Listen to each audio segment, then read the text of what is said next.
నా పెళ్లి గురించి తప్ప మీకు వేరే పని లేదా అంటూ బోరున ఏడుస్తూ వీడియో పెట్టిన డాన్సర్ జాను కొన్ని గంటల తర్వాత తను రెండో పెళ్లి చేసుకుంటున్నా అంటూ మరో వీడియో పెట్టి షాక్ ఇచ్చింది. దీంతో ఆమె పెళ్లి వార్త నెట్టింట హాట్ టాపిక్ గా మారిపోయింది. ఫోక్ సింగర్ దిలీప్ దేవగన్ని పెళ్లి చేసుకోబోతున్నానని సోషల్ మీడియా వేదికగా పెళ్లి వార్త చెప్పింది జాను. ఇక ఆమెను చేసుకోబోయేవాడు సింగర్ దిలీప్ కూడా మీరంతా అనుకున్నట్టే మేము పెళ్లి చేసుకుంటున్నాం అంటూ తమ రహస్య బంధాన్ని బహిరంగం చేశాడు. అయితే ఎప్పుడైతే జాను తన పెళ్లి ప్రకటన చేసిందో ఆమె మొదటి భర్త డాన్సర్ టోనీ కిక్ గురించి రచ్చ మొదలైంది. టోనీ జాను ప్రేమించి పెళ్లి చేసుకున్నారు. వీళ్ళకి లిరి అనే కొడుకు కూడా ఉన్నాడు. జానుకి పెళ్లి వయసు రాకుండానే టోనీ ప్రేమలో పడింది. ప్రపోజ్ చేసి చివరికి టోనీని పెళ్లి చేసుకుంది. అయితే కొడుకు పుట్టిన 4 ఏళ్ల తర్వాత టోనీతో వివాదాలు రావడంతో విడిపోయింది జాను. అప్పటి నుండి ఒంటరిగానే ఉన్న జాను త్వరలో ఫోక్ సింగర్ దిలీప్ ని పెళ్లాడబోతుంది. ఇదిలా ఉంటే ఎప్పుడైతే తన జీవితంలో బ్రేకప్ అయ్యిందో అప్పుడే టోనీ చనిపోయాడని, చచ్చి బతికిన టోనీ ఇలా ఉన్నాడంటే తన స్నేహితుల వల్లే అంటూ కన్నీళ్లు పెట్టుకుంటూ భాగోదయానికి గురయ్యాడు టోనీ.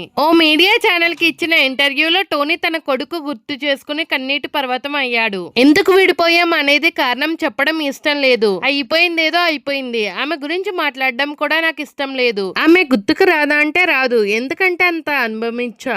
వదిలేసినందుకు నేను బాధపడడం లేదు. ఎందుకంటే నేను తప్పుడు నిర్ణయం తీసుకుంటే బాధపడేవాడిని. కానీ నిన్ను తీసుకున్న నిర్ణయం కరెక్టే కాబట్టి బాధ లేదు. ఒక బాబు విషయంలోనే బాధగా ఉంది. ఎంతైనా వాడు నా కొడుకు కాబట్టి ఫ్యూచర్ లో వాడికి చేయవలసింది వాడికి చేస్తా. ఎప్పటికైనా నా కొడుకు నా కొడుకే. డాడీ అనే పిలుపు విని చాలా రోజులు అవుతుంది. నా కొడుకు అంటే నాకు ప్రాణం. వాడి జ్ఞాపకాలతోనే బ్రతికేస్తున్నా. నా దగ్గర వాడి వీడియోలు చాలా ఉన్నాయి. గుర్తుకొచ్చిన ప్రతిసారి వాటిని చూస్తూ ఉంటా. ఆ బాధని చెప్పుకోలేను. ఉన్నానంటే ఉన్నానంతే. లైఫ్ లో ఎంతో కోల్పోయాను. వాడంటే నాకు చాలా ఇష్టం. వాడికి దూరంగా ఉండలేకపోతున్నా. కానీ తప్పడం లేదు. ఎంతైనా వాడు నా రక్తం. నేను రాకేష్ మాస్టర్ దగ్గర అసిస్టెంట్ గా పనిచేస్తున్న టైంలో రవి అనే ఫ్రెండ్ ద్వారా అమ్మాయి పరిచయం అయ్యింది. ఆమె పేరు చెప్పడం కూడా ఇష్టం లేదు. కానీ 2010 లో ఫోన్ కాల్ ద్వారా నాకు పరిచయం అయ్యింది. నా ఫ్రెండ్ రవి ఫోన్ చేసి నీతో ఒక అమ్మాయి మాట్లాడాలని అనుకుంటుంది అంటూ ఆమెను పరిచయం చేశాడు. ఆ తర్వాత ఇద్దరం ప్రేమించుకున్నాం, పెళ్లి చేసుకున్నాం. బ్రేకప్ అయిన తర్వాత 24 గంటలు తాగుతూనే ఉండేవాడిని. ఎలా బతికానో నాకే తెలియదు. అంత బాధలో నుండి బయటికి వస్తానో లేదో కూడా తెలీదు. ఫ్యామిలీ ఫ్రెండ్స్ అందరినీ వదిలేసా. ఒంటరిగానే ఉండేవాడిని. ఏమైపోతానో అని ఫ్యామిలీ మొత్తం భయపడ్డారు. కనీసం ఫోన్స్ కూడా మాట్లాడేవాడిని కాదు. ఒక రకంగా టోనీ చనిపోయినట్టే.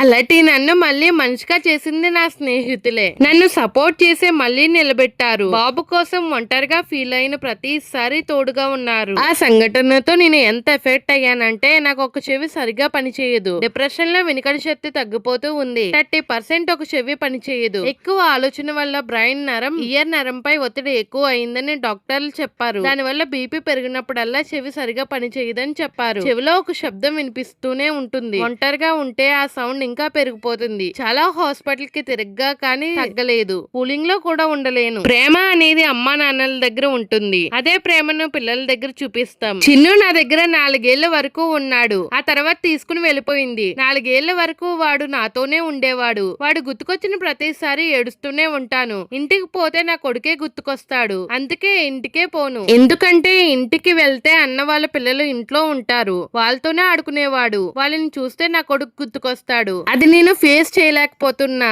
అమ్మ వాళ్ళు నన్ను చూసి బాధపడుతూ ఉంటారు. అదంతా నాకు ఇబ్బందిగా అనిపిస్తుంది. కనీసం ఫోన్ కాల్ కూడా మాట్లాడనివ్వదు. ఆ అమ్మాయి లిఫ్ట్ చేయదు, కలవదు, మాట్లాడనివ్వదు అంటూ కన్నీళ్లు పెట్టుకున్నాడు టోనీ కిక్.